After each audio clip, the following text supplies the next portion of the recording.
Jagger. Ah, soy yo. ¿Quién es Jagger? Gabriel Mayoral. Ah, ok. Perdón, es que no, perdí la contraseña de mi correo. No, es que no ubicaba yo quiénes son. Entonces, Jagger es tú. Liz, ¿saben quién es Liz? Profe, yo soy Nuria TC. Ah, ok. ¿Quién eres, Normita? Yo, profe, soy Liz.gr70, Normalicia Pérez Hernández. A ver, otra vez, entonces, ¿Nutria quién es? ¿O Nuria? Nuria Torres Cruz. Ah, perdón. Nuria Torres. Ok. Luego, Liz es Normalicet. Sí, profe. Ah, perdón. ¿Y saben quién es Bigman? Víctor Hugo. Ok. Y la otra, ¿saben de Diego Avendaño? Bueno, aquí está Víctor Hugo, justamente, ya está uno, ya apareció uno. Sí, soy yo. ¿Mandé? Soy yo, Diego Avendaño. Ah, ok. ¿No es este examen de la DESNA? Sí, sí, sí, sí. Sí, no ubiqué tu correo, entonces te lo vuelvo a revisar. Sí. Luis Romano.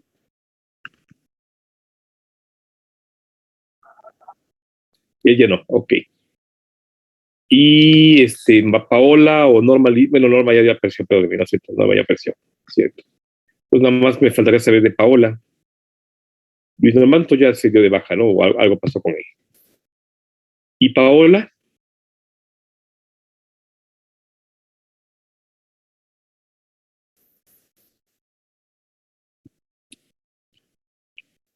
Bueno, espero saber de Paola próximamente. Gracias, vamos a seguir con la clase entonces. Que día caótico, además de bloqueos, de manifestaciones además violentas. Cuidado al salir a la calle, que está complicada la cosa allá afuera. Bueno, pues estábamos viendo entonces las reacciones de monosacáridos para formar glucósidos. Y es que pensando en que los carbonos 1, 2, 3, 4, 5, 6, por ejemplo, de hexosas, se pueden enlazar carbono 1 con el 2, 1 con el 3, 1 con el 4, 1 con el 5, 1 con el 6, o sea, la variedad de enlaces puede ser así, o bien 2, 1, 2, 2, 2, 3, 2, 4, 5, 6, 3, 1, 3, 2, así sucesivamente, ¿no? Pero la variedad de enlaces con los carbohidratos es muy amplia, y eso es carbohidrato-carbohidrato. El enlace glicosídico hay de 3 tipos. El N-glicosídico está asociado a proteínas o a péptidos, y es el enlace entre una asparagina, el residuo nitrogenado de la asparagina, con un carbohidrato complejo o compuesto que se llama glucosamina. Esta denominación a 3 letras de la GLC-NAC es N-acetilglucosamina.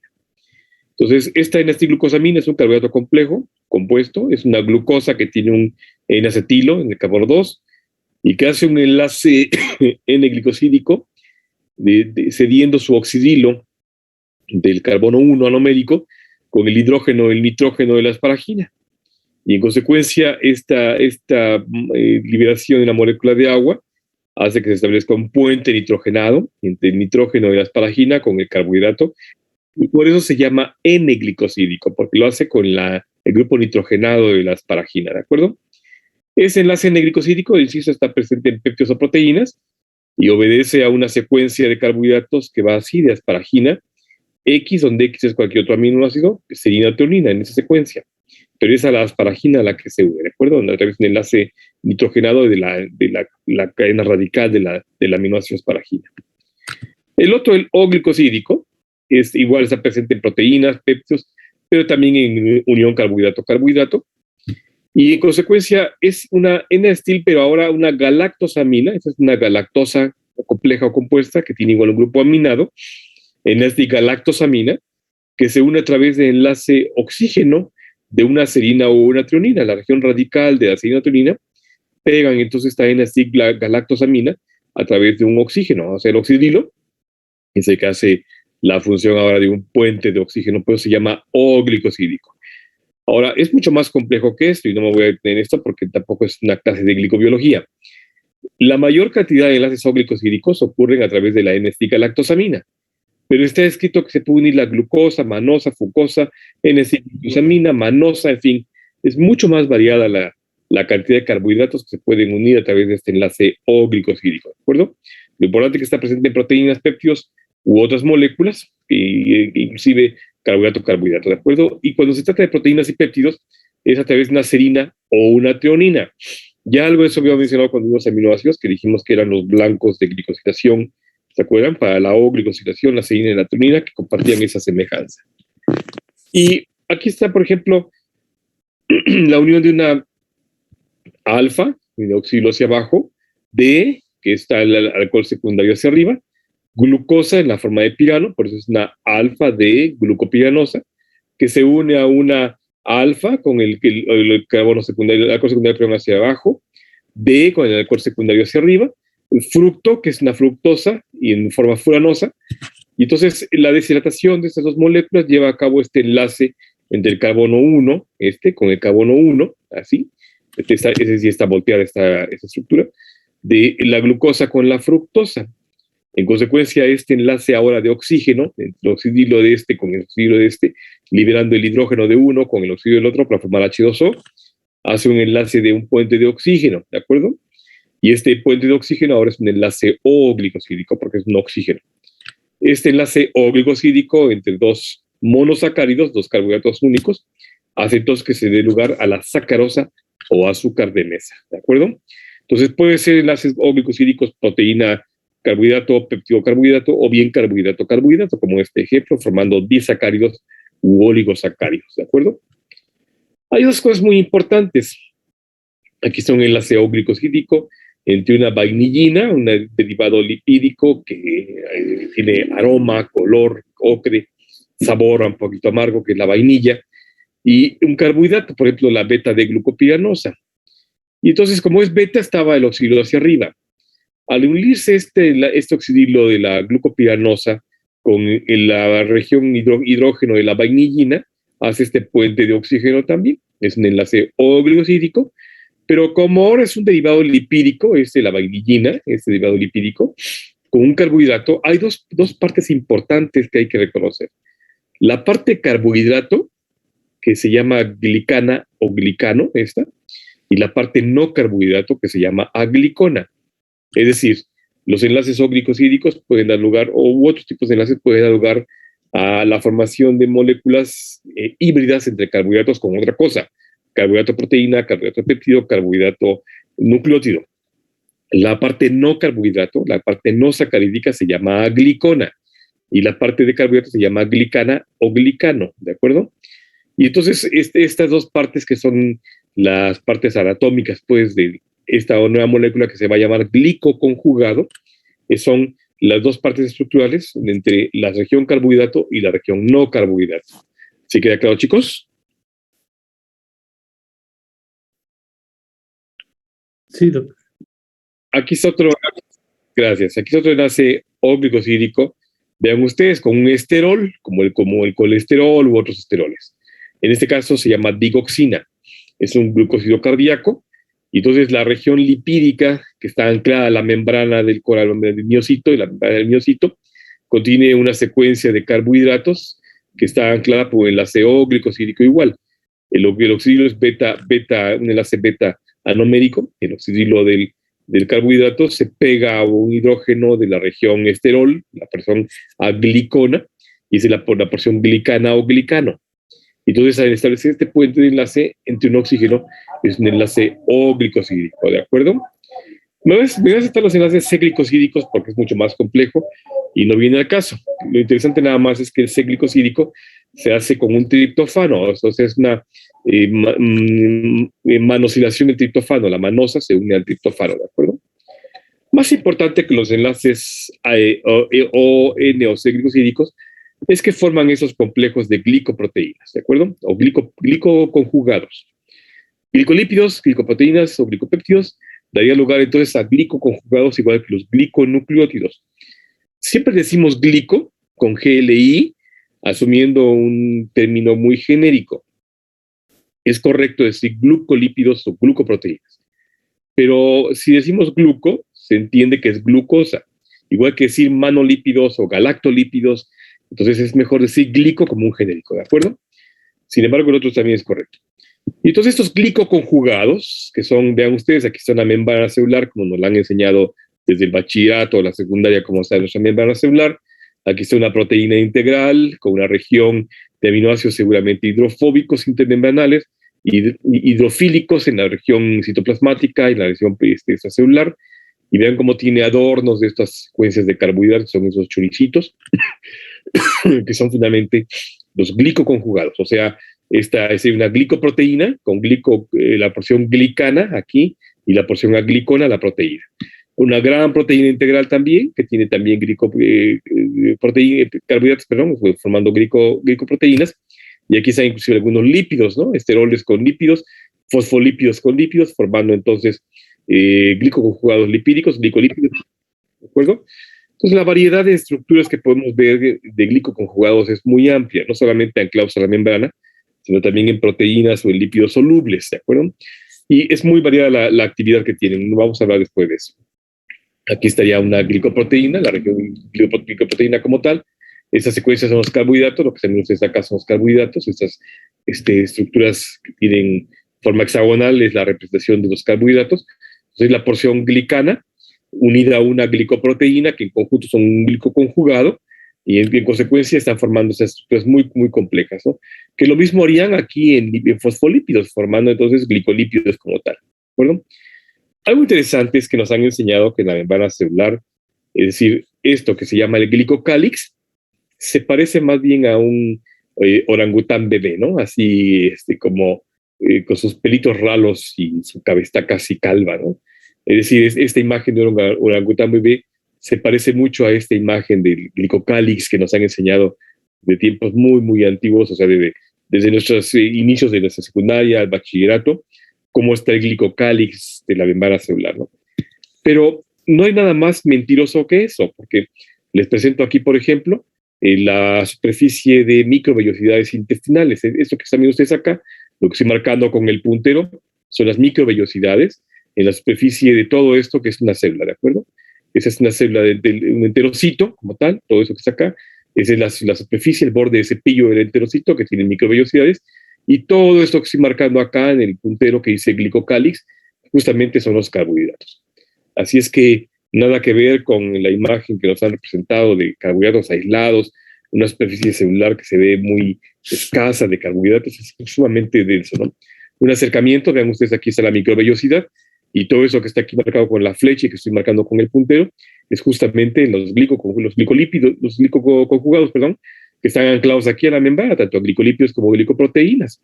Entonces, todo esto que está acá, esas ramificaciones enormes, son los carbohidratos de superficie que están tapizando, literal, tapizando densamente a la superficie epitelial de nuestro intestino y de todas nuestras mucosas y prácticamente de todas nuestras células, ¿no?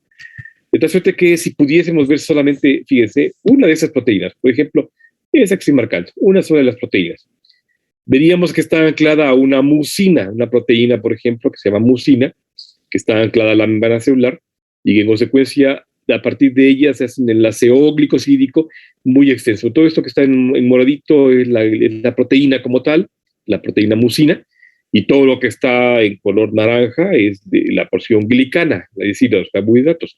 Entonces, como ven, por ejemplo, esta mucina, solamente una, tiene un árbol enorme de carbohidratos que tiene grandes ramas, una densidad enorme de ramas, y eso es solamente una, ¿no? Así como esta está tapizada a la superficie de las células epiteliales, del intestino, del estómago, del esófago, de todas nuestras mucosas y de muchas células también, formando entonces grandes ramas, grandes árboles, un bosque entero de carbohidratos que están adornando la superficie celular. Ahora, perdón que sea en inglés, se me olvidó pasar el español, pero esa imagen es maravillosa porque habla de los efectos que tiene las mucinas, por ejemplo, a nivel de la superficie epitelial. Pues, por ejemplo, vean ustedes aquí solamente una descripción rápida, ¿eh? Empezamos, por ejemplo, con mucinas que se secretan, que están liberadas, ¿no?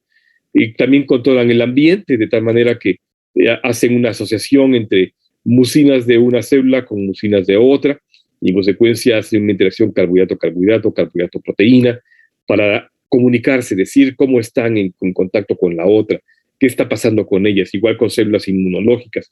Así se reconocen, ¿de acuerdo? Se comunican entre sí. Además de esto, hacen efectos como filtración, un efecto de filtración, pues cada vez que entra con nuestra mucosa algo, por ejemplo, de la dieta, se filtran nutrientes y se quedan en la superficie bacterias, virus y otros patógenos o moléculas que pudiesen ser tóxicas y que se quedan ahí atrapadas en el moco, ¿de acuerdo? Y luego van a ser barridas como tal. Es en parte esta filtración el efecto que tenemos cuando estamos agripados, que por eso secretamos una gran cantidad de moco, ¿no? La histamina, que es derivada por descarboxilación de la histidina, hace eso justamente. Promueve la formación de moco que atrape un montón de cosas y que luego se pueda ser barrido por efectos mecánicos hacia el exterior en forma de moco que nos va a subir por la garganta, por la nariz, lo vamos a expulsar de los pulmones, en fin, ¿no? Entonces, un efecto de filtración muy importante. Además, intercambia iones, los carbohidratos son capaces de atrapar iones, tanto positivos como negativos, y derivarlos directamente a la célula para que sean en toda secuencia aprovechados y no se pierdan en la circulación o tampoco en el tracto digestivo, ¿no? Factores de secuestro para muchas cosas, por ejemplo, factores de crecimiento, inmunoglobulinas de defensa, en fin, secuestran un montón de cosas para beneficio de nosotros, ¿no? Un efecto higroscópico, que ya lo habíamos visto con los aminoácidos cuando vimos el colágeno, vimos el efecto higroscópico, que significa que atrapan agua, y en consecuencia ese fluidez de la mucosa, ese moco pues que puede ser muy filamentoso, es justamente porque está bien hidratado. En la medida que está bien hidratado, pues está cumpliendo las funciones que estamos mencionando aquí, ¿no? El poder estoiquiométrico, que significa que va a atrapar otras proteínas y otras cosas que son importantes para nosotros, y en consecuencia van a hacer que abunden allí en la superficie epitelial aquellas cosas que nos van a funcionar perfectamente bien y van a desechar lo que no nos funciona, ¿de acuerdo? Pues como ven, es muy variada las funciones de las glicoproteínas, los glicoconjugados, glicolípidos en la superficie epitelial. Les presento ahora una célula endotelial. Aquí está eso que estoy marcando con el puntero, esa superficie de la célula endotelial, y todo esto que está acá, esos pelos que están acá, esta densa zona poblada de pelitos, es justamente los carbohidratos, el glicocálix, pues otra vez, ¿no? Aquí está la luz vascular, aquí estaría la sangre, y todo eso que están viendo ustedes acá, son las superficies de los glicocálix, los glicoconjugados, que están teniendo contacto con el plasma sanguíneo y con células que están circulando, con todo aquello que tenemos en nuestra circulación en general, ¿no? Y cumpliendo funciones importantes como las que mencioné, de secuestro de iones, de secuestro de proteínas, de atrapamiento de bacterias, de virus, de patógenos, de comunicación, señalización, en fin, es muy variado, ¿no? Aquí está, por ejemplo, el eritrocito. Este eritrocito, las células discoides, estas bicóncavas, que si la vemos en un acercamiento se empieza a ver ya el glicocálix. Aquí apenas se ve cómo se enciende como una superficie, una corona radiada, ¿no? del eritrocito. Y viéndolo ya de cerca, aquí está justamente, esto es el glicocálix del eritrocito, ¿no? Que igual, y los mismos modelos que hemos visto de la célula intestinal, el enterocito, o la que acabamos de ver, la célula endotelial, igual el eritrocito está tapizado de una vasta superficie de carbohidratos formando una empalizada muy densa, ¿no? Todo un bosque literal de carbohidratos ahí en la superficie, ¿no? Entonces, más que el orangután bebé, nuestro glicocálix se parecería a un orangután adulto, ¿no? Que estaría tapizado así finamente de toda la superficie epitelial, de toda la superficie celular de carbohidratos, ¿de acuerdo? Algo muy importante de los carbohidratos es que forman estos glicoconjugados y, por ejemplo, para poner un ejemplo que además viene en el temario, que es muy bonito, es muy interesante, es muy elegante, es lo que nos da la identidad de los grupos sanguíneos. De pronto tenemos una sustancia precursora, el globo H se llama. Esta sustancia precursora es la más primitiva de todas nuestras formas glicosídicas en nuestras células. Este precursor da lugar al antígeno H, o que se llama antígeno 0, o mal llamado el antígeno O. Y entonces tenemos este antígeno nosotros en la superficie de nuestros eritrocitos. Pues como ven, por ejemplo, tengo una proteína anclada a la superficie del eritrocito, y luego inmediatamente anclada a la proteína está la glucosa, inmediatamente después una galactosa, después una N-acetilglucosamina, luego otra galactosa, y se termina adornando con una fucosa. Si algunos de ustedes, igual que sus servidores del grupo sanguíneo O 0, es más correcto decir 0, pero decimos O, tenemos entonces esta secuencia. una fucosa, galactosa, N-acetilglucosamina, una galactosa y una glucosa anclada a una proteína en nuestros eritrocitos. Ese soy yo. Esos son ustedes que son igual que su servidor, el grupo sanguíneo O o 0. Pero de pronto, evolutivamente, bueno, además este grupo surgió hace cerca de 100.000 millones de años, más o menos se cree, es de los más primitivos, ¿de acuerdo? Lo heredamos, de hecho, de un gen que viene de un precursor de nosotros, un homínido no humano que se llamó el Homo neandertal, es el hombre de Neandertal. Entonces, todavía lo tengo yo en mis genes, ahí está, mi precursor primitivo de una de las especies que pobló la Tierra hace miles de millones de años. Entonces, yo soy el más primitivo.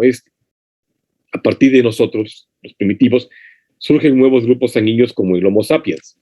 Y entonces el Homo sapiens se hizo más moderno, además de la cruza de nuevas especies, inclusive el Neandertal se cruzó con el Sapiens y con otras especies, y entonces dio lugar a que se hicieran nuevos grupos sanguíneos, híbridos, pues, ¿no?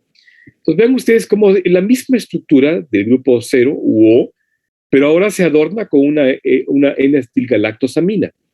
La presencia de esta N-acetilgalactosamina ahora da lugar a un grupo sanguíneo tipo A, y luego más híbridamente, más modernamente, da lugar a que se pega una galactosa en lugar de N-acetilgalactosamina, y entonces el grupo B, y hay quienes tienen inclusive los dos antígenos en superficie, el bioantígeno A y el antígeno B, ¿de acuerdo?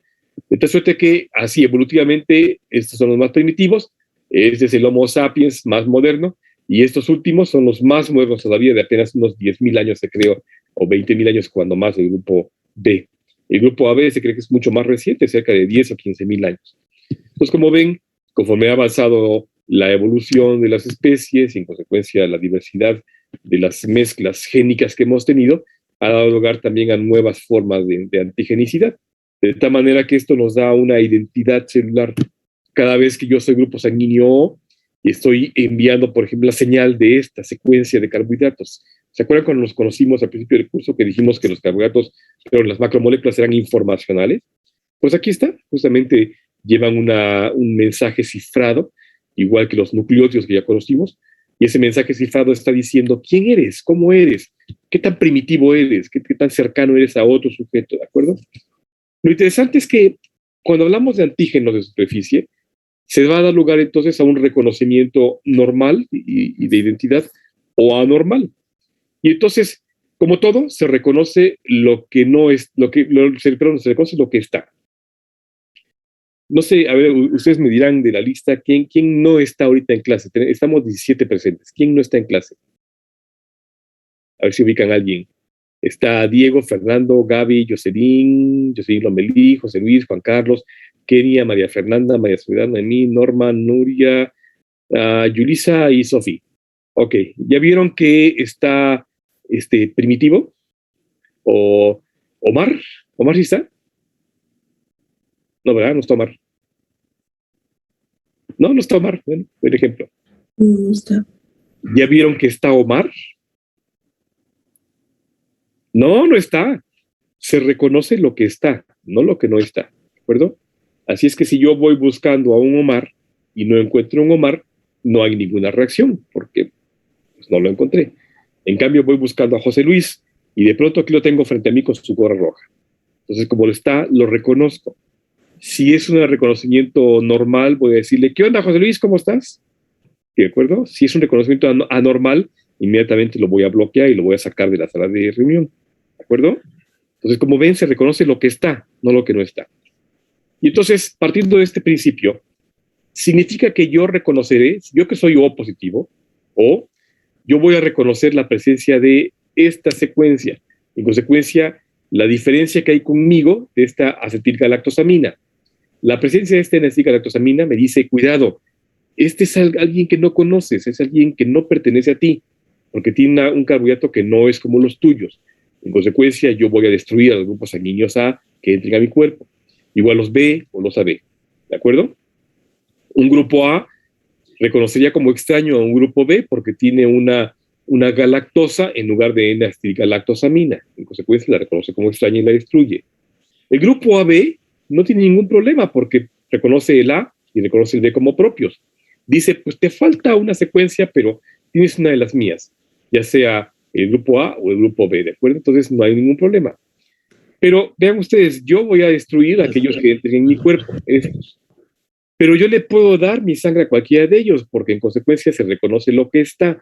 Y como lo que no tengo es esto, ellos dicen, bueno, pues tienes esta fucosa, aunque te falta lo demás, tú tienes una fucosa, y te ves muy primitivo, te ves muy, muy arcaico, pero no hay problema, porque en consecuencia eres como un precursor de nosotros. Así es que yo soy un donador universal. Los que somos grupo sanguíneo O o cero, somos donadores universales. En cambio, los AB, estos, pueden aceptar prácticamente, o sea, es un aceptor universal, ¿de acuerdo? Ahorita vamos a ver esa secuencia. Ahí está nuestro amigo, el Homo neanderthalis, que vivió hace miles de millones de años en la superficie de la Tierra, ya extinto hace cerca de 30.000 años, y en consecuencia, un poquito más. Y en consecuencia, él tenía esta secuencia muy primitiva, que es el grupo H o globo H, que luego dio lugar al grupo O, que es el que yo tengo. Esta fucosa, un enlace alfa glicosídico, un enlace anomérico alfa, carbono 1 de la galactosa con el carbono 2 de la fucosa, que luego se une con un enlace beta anomérico, carbono 1 de la N-glucosamina con el carbono 4 de galactosa, que a su vez se une esta galactosa con el enlace beta glicosídico, carbono 1 de la N-glucosamina con el carbono 3 de la galactosa y sucesivamente. Entonces, esta secuencia es justamente la secuencia de Homo neanderthales. Y luego los hombres más modernos, el Homo sapiens, da lugar al antígeno A, una N-galactosamina, alfa-1-3 con una galactosa, con una fucosa, aquí está la secuencia primitiva anterior, nada más tiene una N-galactosamina, o la galactosa terminal en el caso de la proteína del glicolípido o glicoproteína B, ¿de acuerdo? Entonces, esos son los más modernos, insisto, y son las secuencias. Ahí están justamente los tres. Por tanto, este es un precursor de sello, vean cómo tiene la misma secuencia, exactamente idéntica a la misma secuencia, tan solo se ha adornado con una N-galactosamina o una galactosa. Como es la misma secuencia precursora, yo le puedo dar sangre a cualquiera de ellos con un mínimo riesgo de rechazo. No es que no lo rechacen, pero las probabilidades de que me rechacen la sangre son mínimas, porque en consecuencia las células A o B van a reconocer las mías como células primitivas precursoras. O sea, dicen, está inmaduro, está como muy primitivo, pero vale, entra, pues sí puede circular.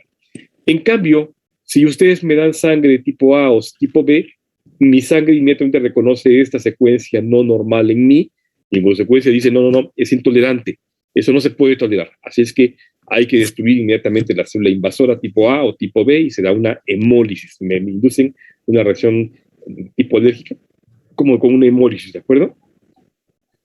En la superficie del eritrocito tenemos varias proteínas. Las más importantes que contienen la secuencia que acabo de mencionar se llama la banda 3, la banda 4.5 y un montón de bandas. ¿Perdón? No, dejé abierto ok. Entonces, hay una secuencia de glicoproteínas o glicolípidos que contienen esta secuencia de carbohidratos. Insisto, la más abundante son las proteínas banda. Y entonces, aquí están justamente las secuencias para los grupos sanguíneos. Hay varios tipos de grupos sanguíneos, de hecho, hay un montón de grupos sanguíneos. Pero una de las clasificaciones son las del grupo AB0 o ABH, ¿de acuerdo? Entonces, estas justamente son las que dan lugar a los grupos sanguíneos A, B, AB o 0 u O, ¿de acuerdo? Se llama 0 u O porque justamente es el precursor. Es a partir del que empieza toda la historia del grupo sanguíneo, pues se llama 0, ¿de acuerdo? Entonces, una vez que pensamos en la superficie del eritrocito y vemos en todas las proteínas banda, igual que glicoforinas y otras proteínas que contienen igual la secuencia de carbohidratos que están adornando la superficie eritrocítica, vean cómo están las proteínas banda, por ejemplo, y aquí está el citoesqueleto al que se va a anclar después la hemoglobina para que se polimerice y pueda atrapar el oxígeno de esa superficie celular, ¿no? Pero todas estas glicoproteínas y glicolípidos están teniendo una interacción muy estrecha con el medio externo. Le están diciendo a las células inmunológicas quiénes son, que son eritrocitos sanos, que son eritrocitos jóvenes, o por lo menos viables, ¿de acuerdo? Entonces, inclusive la secuencia de carbohidratos en el eritrocito le da la señal a las células inmunológicas para destruirlos. De pronto, cuando pasan por el vaso y tienen una secuencia de glicoproteína ya anormal, truncada, entonces una señal para decirle, voy a regresarme un poquito. Por ejemplo, aquí tengo mi secuencia normal de eritrocito. Cuando mi eritrocito ya cumple 118, 119 días, de pronto se secreta una enzima que va a cortar la fucosa y expone nada más la galactosa. La galactosa esta, vean ustedes que si la fucosa, se parece a esta galactosa que es la terminal. En consecuencia se reconoce como extraña. Y entonces las células del sistema de atrapamiento, como el vaso, o células inmunológicas, atrapan a mis eritrocitos y los destruyen, porque son eritrocitos viejos, ¿de acuerdo? Viven más de 120 días. Entonces, como ven, esas secuencias de carbohidratos son señales para la vida o la muerte, para el reconocimiento normal o anormal, para la comunicación de decir necesito ayuda, necesito protección, necesito nutrientes, en fin, ¿no? Ahí están justamente los glicoconjugados, ¿no? Y entonces esa secuencia que estoy mencionando está anclada a proteínas o a lípidos. Ahí está parte de la secuencia de las proteínas que están ancladas a la superficie celular, no me voy a detener en esto, en consecuencia es la parte de lo que estoy hablando, ¿no? De tal suerte que el grupo sanguíneo A tiene en consecuencia antígenos A. Si yo le pongo sangre B, se reconoce como anti-B, como proteínas anormales, y en consecuencia se destruyen. El grupo sanguíneo B, que contiene en consecuencia antígenos B, entonces reaccionará contra el grupo sanguíneo A, ¿de acuerdo? Ese es un antígeno anti-A. El grupo A reacciona contra el B, el grupo B reacciona contra el A. El AB no tiene anticuerpos, no tiene reacciones cruzadas porque tiene ambos antígenos, el A y el B. En consecuencia comparte tanto el A como el B. Y el grupo sanguíneo A, fíjense ustedes, el grupo sanguíneo A, perdón, el grupo sanguíneo O no tenemos antígenos de superficie, no nos reconoce como extrañas, pero yo sí reconozco a los B o a los A. En consecuencia, yo le puedo donar a cualquiera, pero no puedo recibir sangre de cualquiera. El AB, que no tiene anticuerpos, puede recibir de cualquiera. Y ya los A y B aislados no reconocen ni el A, no reconocen el A, el B o el A respectivamente, pero sí puede recibir el O, ¿de acuerdo? Entonces así funciona más o menos la reacción cruzada de grupos sanguíneos dependiendo del tipo de sangre del cual pertenezcamos, ¿no? Que es muy importante porque si ven esta gráfica, vean los donantes. El AB puede recibir O negativo o positivo, porque en todo caso la negatividad o positividad obedece a otra proteína que fue identificada en Macacus rhesus y pues se llama factor RH. Y en consecuencia, quienes no tienen el factor RH son negativos, quienes tenemos el factor RH somos positivos. El AB puede recibir tanto O negativo como positivo, B negativo como positivo, A negativo como positivo, AB negativo como positivo. Este es el aceptor universal, ¿de acuerdo? El AB negativo, que no tiene RH, puede recibir O negativo, B negativo, A negativo, AB negativo. Porque si está el RH va a haber reacción cruzada de antígeno-anticuerpo. El A positivo puede recibir O negativo o positivo, o también A negativo o A positivo, ¿de acuerdo? Porque en toda consecuencia somos los precursores, o bien que aunque no tenga el RH, si lo tiene está bien. El A negativo es diferente, porque puede recibir O negativo o A negativo, igual que los modelos de arriba. Pero en consecuencia, como no tiene el RH, no importa si es O es A, la cosa es que no tenga el RH. El B positivo puede recibir O negativo o positivo, B negativo o B positivo. El B negativo es la historia como el que vimos del A negativo.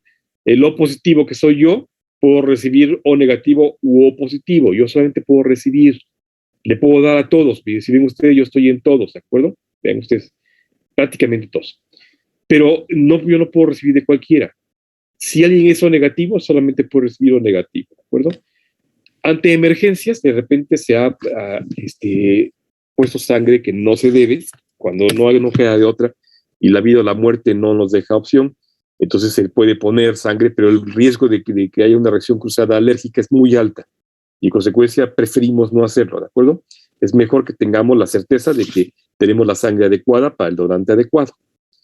Esta es una animación muy bonita que encontré hace un tiempecito, de cómo se van guiando, vean la sangre, ahí están los A positivos, los A negativos, como reciben, los B positivos igual, que reciben hacia AB o AB, los B negativos solamente a los negativos, pero a los positivos y negativos, el O positivo que soy yo, le puedo dar prácticamente a todos, el O negativo solamente a estos, bueno, es el donante universal porque no tiene el factor RH, en fin.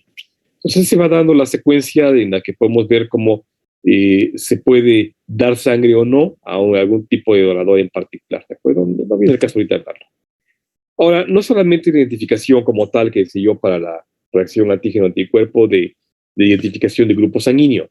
Los carbohidratos de superficie celular, el glicocálix, pues, que está anclado a la superficie celular, cumple funciones más variadas. Por ejemplo, el atrapamiento celular y en consecuencia el rodamiento. Ha sido descrito que muchas células se pueden adherir a la superficie endotelial justamente por los carbohidratos. Entonces, células inmunológicas que pueden rodar, rodamiento como tal, migrar hacia otras zonas, como por ejemplo hacia el espacio intersticial, salirse de la circulación para irse al espacio intersticial. Por ejemplo, la célula inmunológica que quiere llegar a la superficie epitelial porque hubo una lesión en la piel. Se sale de la circulación, llega hasta la piel, justamente a la lesión de la piel, a través de esos mecanismos de rodamiento, atrapamiento, rodamiento y finalmente extravasación, ¿de acuerdo? Entonces eso es muy variable. No solamente es eso, sino que también está asociado a la vida o la muerte. Aquí está, por ejemplo, una célula viable, una célula sana, normal, que es reconocida por un fagocito, por ejemplo, un polimorfo nuclear, un macrófago, en fin. Y entonces, si es una célula viable, se da una señal de repulsión, se le dice, se reconoce y se dice, ok, es una célula normal, pertenece al sujeto, está sana, no está enferma ni tampoco tiene ningún problema, hay una señal de repulsión que inmediatamente la suelta y no pasa nada. En cambio, es una señal anormal, esta señal anormal de una glicoconjugado anormal, inmediatamente desencadena la señal de cómeme, y en consecuencia el fagocito atrapa a la célula, no la suelta, y la engulle por completo, empieza a desencadenar mediadores, por ejemplo, apoptóticos para inducir la muerte celular, y en consecuencia digerir todo aquello que tiene la célula, ¿no? Que es el modelo que se había dicho para el eritrocito cuando cumple los 118, 119 días, 120 más o menos, ¿no? En que una secuencia anormal, porque hay un carbohidrato anormal en la superficie, inmediatamente es reconocido como que ya está vieja, ya no hay que dejarla circulando porque ya va a morir, y es mejor llevarla a la sana destrucción y el reciclamiento, ¿de acuerdo? Aquí están varias microscopías, que ven ustedes cómo se dan justamente las señales para células viables o células no viables.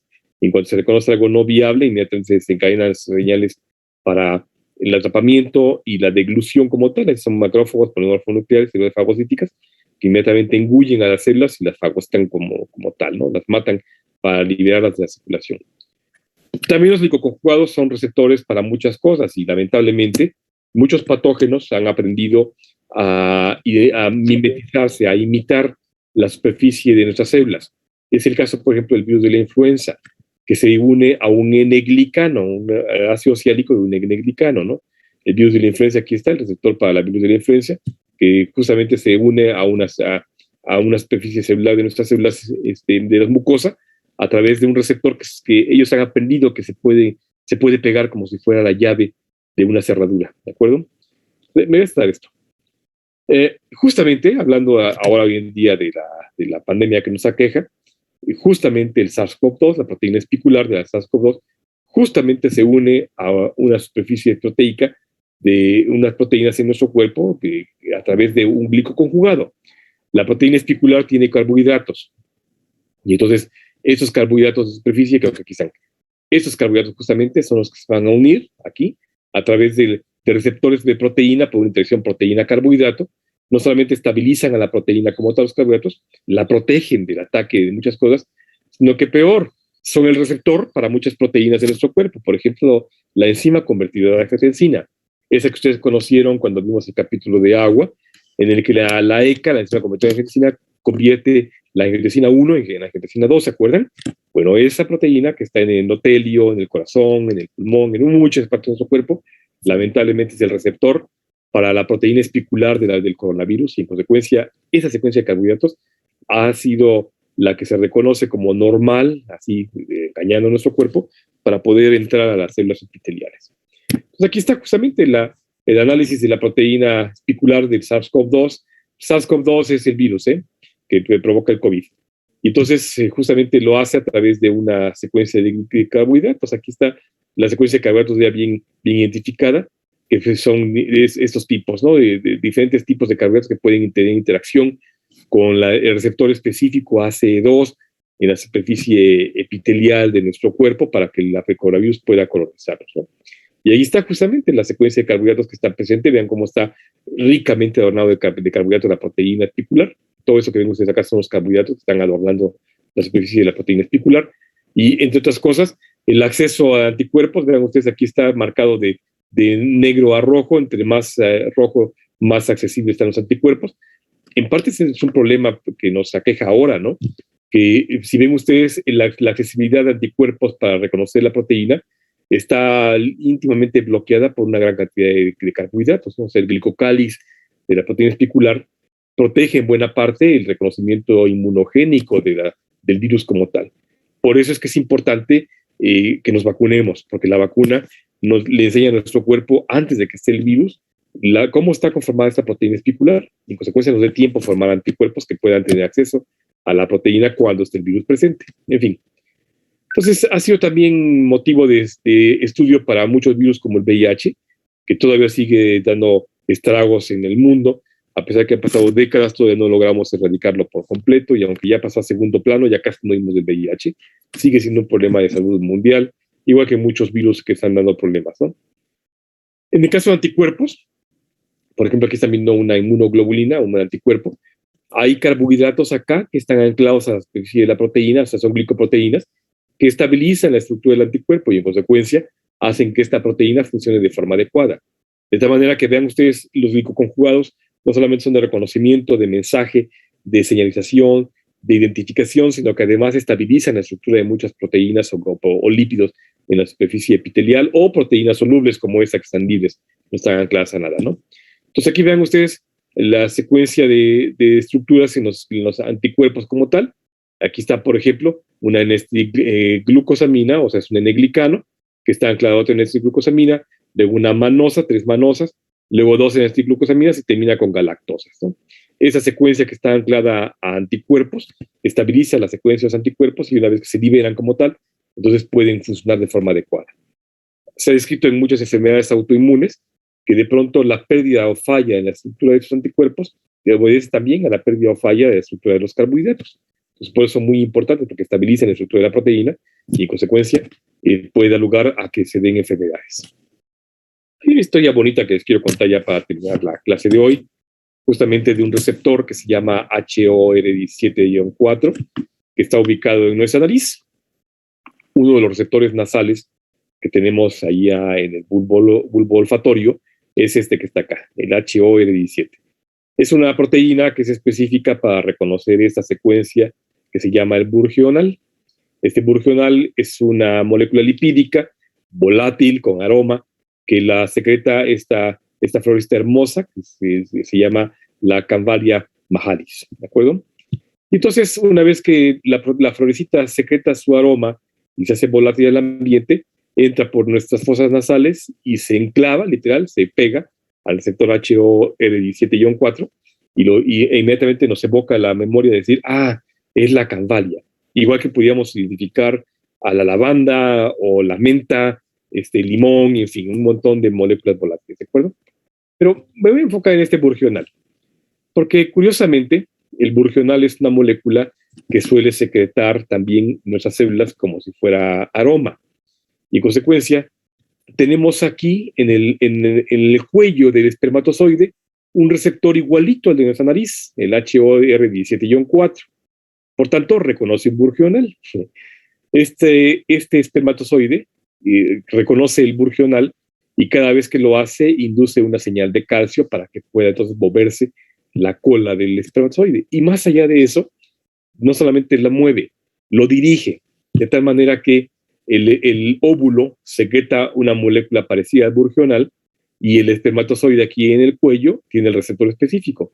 Entonces es como ir siguiendo la señal olfativa, literal, que es como un perro que va siguiendo una señal olfativa para su presa. ¿Quién es su presa? El óvulo. De tal manera que cada vez que pasa esto, acá en el cuello, se va dando lugar a que el espermatozoide siga una señal que lo lleva directamente hacia el óvulo para que lo pueda colonizar. De tal manera que una vez que se lleva a cabo esta colonización, o sea, el espermatozoide llega con el óvulo y logra implantar su material genético, se desprende la cabeza, la cola se queda afuera, de ahí que solamente heredemos el RNA mitocondrial de mamá, porque el de papá se queda aquí nada más el de papá y las mitocondrias se quedan afuera, aunque sí se ha escrito que podemos heredar RNA de padres, pero es más complicado. En fin, entonces una vez que se da esto, se da la reacción acrosómica y en consecuencia la implantación del espacio en el óvulo y la fecundación como tal. De tal manera que esta imagen, que es maravillosa, nos hace pensar que esta ruta de reconocimiento espermática óvulo no es azarosa, o sea, no andan ahí nadando perdidos en el espacio de la cavidad vaginal o de la cavidad uterina, sino que están bien dirigidos. ¿Dirigidos por quién? Por el óvulo. El óvulo los va llamando para que lleguen hacia él, ¿de acuerdo? Que sean atrapados hacia él, y en consecuencia, una vez que llegan, que puedan colonizarlo. De tal suerte que esta historia del burgional con el espermatozoide es interesante porque no resulta ser el más fuerte el que llega a colonizar, ni tampoco el más rápido, el más super espermatozoide, ni tampoco el más veloz, tampoco el más galante llega a ser el que coloniza, ni el más inteligente, ¿de acuerdo? El que tiene alguna estrategia para seducir al óvulo, ni tampoco el más talentoso, ¿de acuerdo? No es el gandaya el que llega a colonizar. Una vez que llega, este espermatozoide cierra por completo las puertas, cambia el glicocáliz del óvulo y ya ningún otro puede colonizar. Hay excepciones. Puede dar lugar a que dos espermatozoides colonicen un mismo óvulo y en consecuencia se den los mellizos, ¿de acuerdo? Pero es raro. En general, cuando llega uno, inmediatamente bloquea por completo la secuencia de carbohidratos y ya ninguno otro más puede colonizar más al óvulo, ¿de acuerdo? Y entonces, a pesar de que los espermatozoides piden igualdad para todos, pues no, solamente el primero que llega es el que ganó y fue el que tuvo la posibilidad de llegar primero. Sí, pero primero, ¿por qué? Porque en consecuencia no es tampoco azaroso, así como el óvulo llamó de manera selectiva a los espermatozoides hasta su lugar, es decir, los fue seduciendo como Hansel y Gretel, los fue seduciendo hasta un punto específico para que lo encontraran.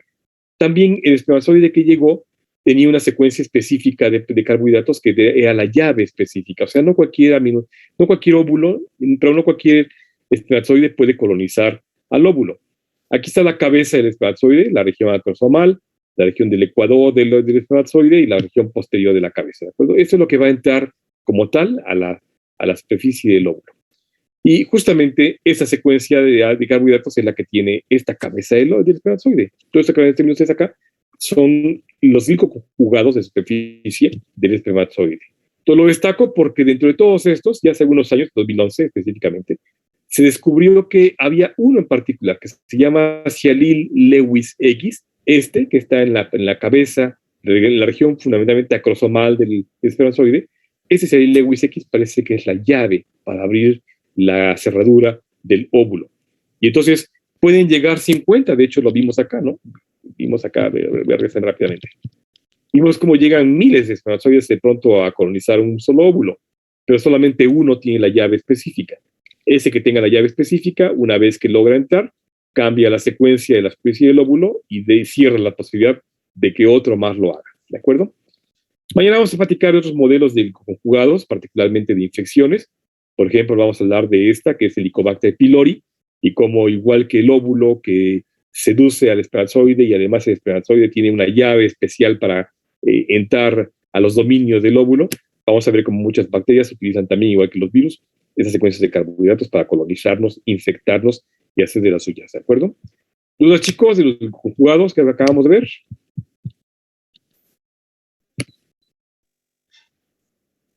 No, doctor. Doctor. No, doctor, por el momento no. Mi foto, chicos, les recuerdo con 15 de ustedes solamente. Hola, Gaby, qué gusto verte. Hola, Alejandra. Hola, José Luis. Ahí está, Juanito. Hola, Juan Carlos. Va mi foto, gracias. Nos vemos mañana, chicos. Mañana seguimos platicando de los conjugados y ejemplos que estamos viendo. Gracias, hasta mañana. Gracias, doctor. Gracias, doctor. mucho. Hasta mañana. Que tenga un bonito día. Hasta mañana. Gracias.